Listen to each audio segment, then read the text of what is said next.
Hi everyone, good evening. My name is Zehe Liu, also known as Henry.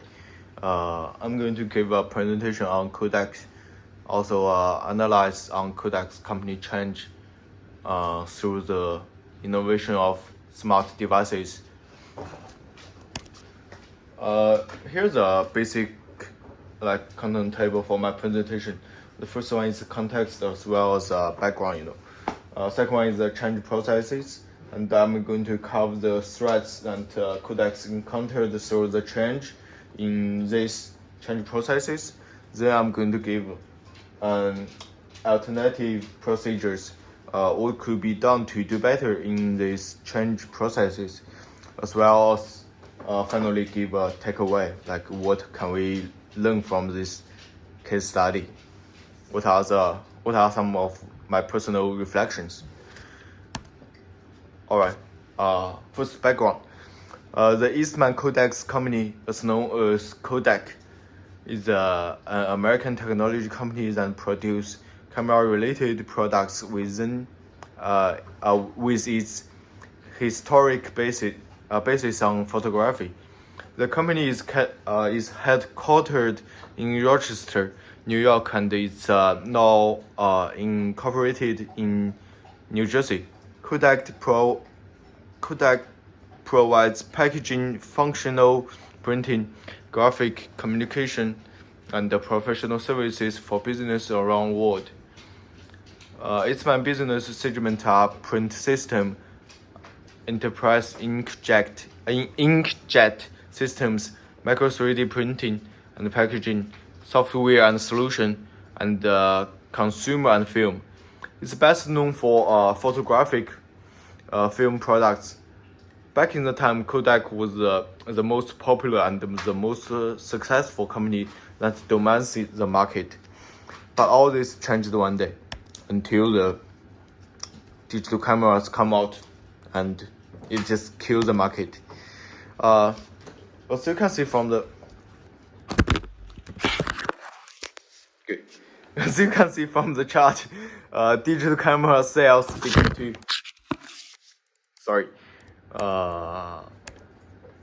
Where is he? The digital camera sales began to have an impact in 1997. Here, where sales of film peaked. Sales of the film cameras peaked in 1999. Here. After that, the film camera quickly go down, right? And the digital cameras peaked in 2007. It's here. Alright, so now let's take a look at Kodak's change processes, as well as what challenges it met through the change process. The Professor Ho and Professor Chen concludes a four-stage proposition of company change. I named the first stage called distinguish. Disruptive innovation do not necessarily destroy all technological competence embedded in a product. Films that correctly distinguish disrupted from sustaining technology competence and react strategically are more likely to manage the transition successfully. I found this interesting that Kodak invented the first digital camera in 1975. That's 22 years earlier than the first digital camera came out in the market. But the company did not commercialize the technology until 1991 with a professional version, followed by a consumer version in 1995. Kodak restructured its consumer image and professional business group to form photography and commercial image business groups. The photography business group was further restructured into digital and film image system and graphic communication business groups in 2003. This series of reconstructions reveals that Kodak's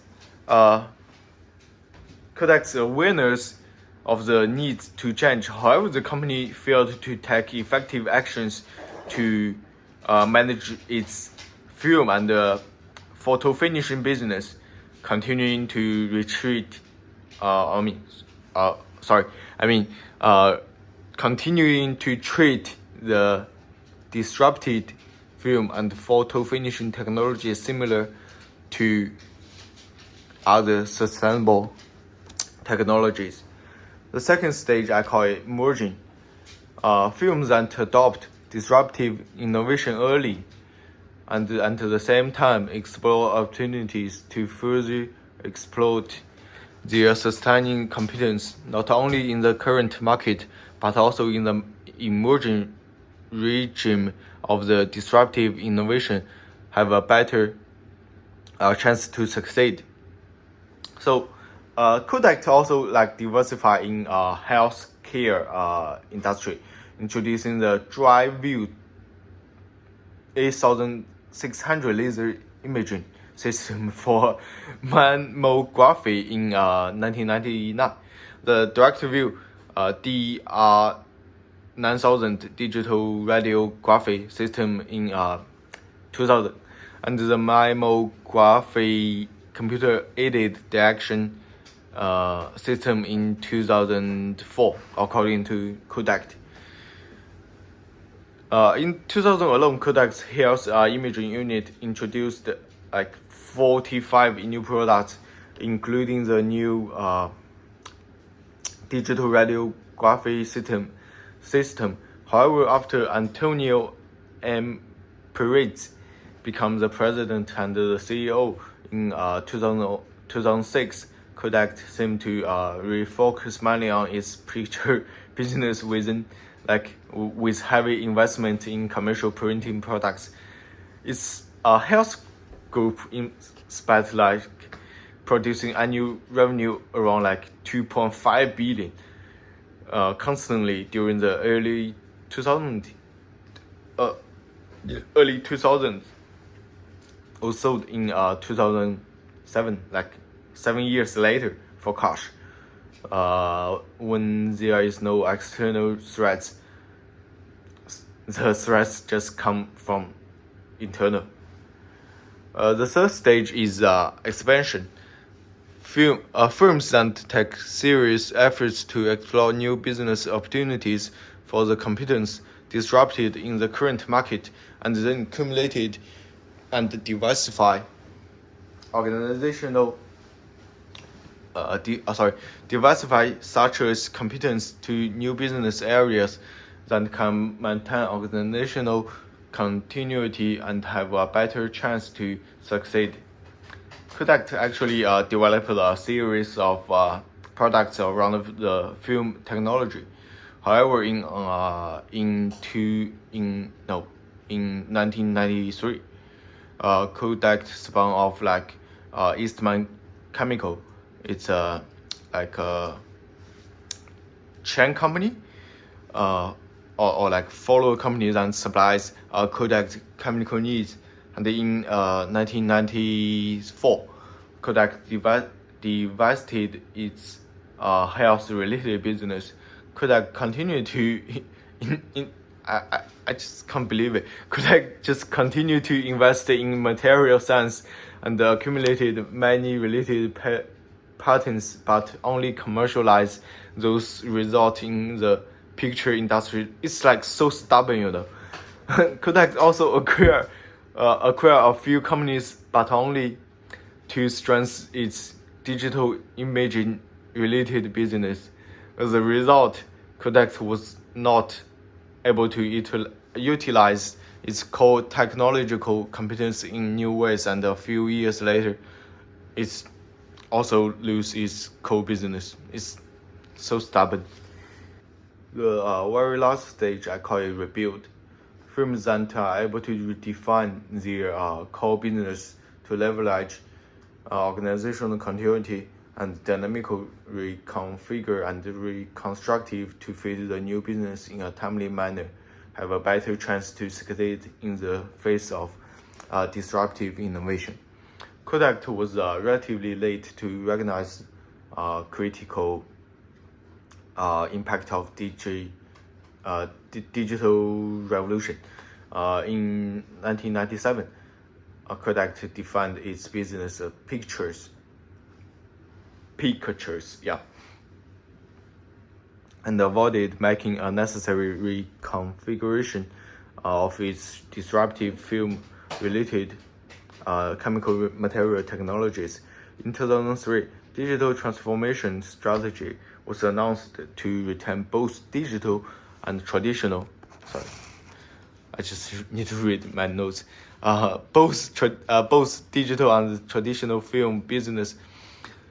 So by 2007, Kodak was still not growing its digital business to full strength and continued to explore the traditional technology.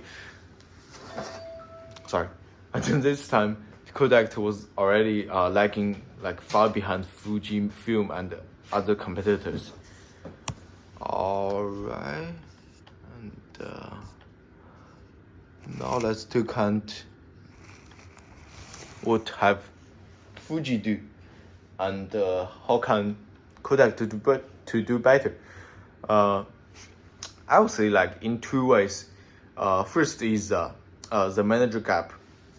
After Komori, this smart Japanese guy, after Komori became the president of Fujifilm, seeing that great potential in the technology, he made further investment to manufacture LCD-related film products, Fujitech and WV Film in 2001, and built a new center and then focused on Fujitech in 2005. Fujifilm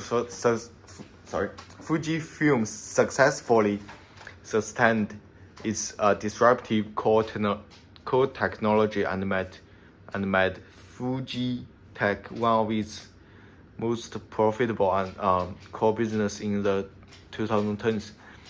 Fujifilm was more successful in adapting to emergence of digital photography and other changes in its business environment. It recognized the digital disruption early and launched its information and imaging, as known as I&I strategy in 1997. The company accumulated the I&I culture and organized resources to enhance its document solution business, which accounts for 47% of Fujifilm product portfolio today, as compared to Kodak. Fujifilm strategies are more consistently crafted and implemented. So, what could be done better for Kodak to perform better? First, to have a smarter CEO, then have the capability to adapt to new situations. So what are the takeaways from this case study? This case study on Kodak shows that disruptive innovation are not necessarily divesting to incumbent firms. An improved understanding of which competence, assets, revenue, business, and partners will be destroyed and which can be sustained and will lead to effective strategies to maintain organizational continuity through the transition.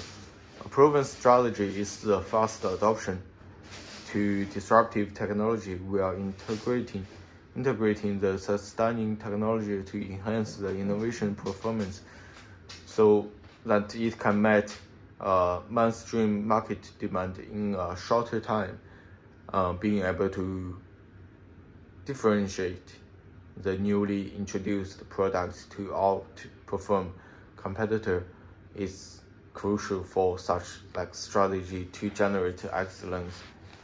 excellent investment returns eventually. That will be all of my presentation. Thank you for watching and listening.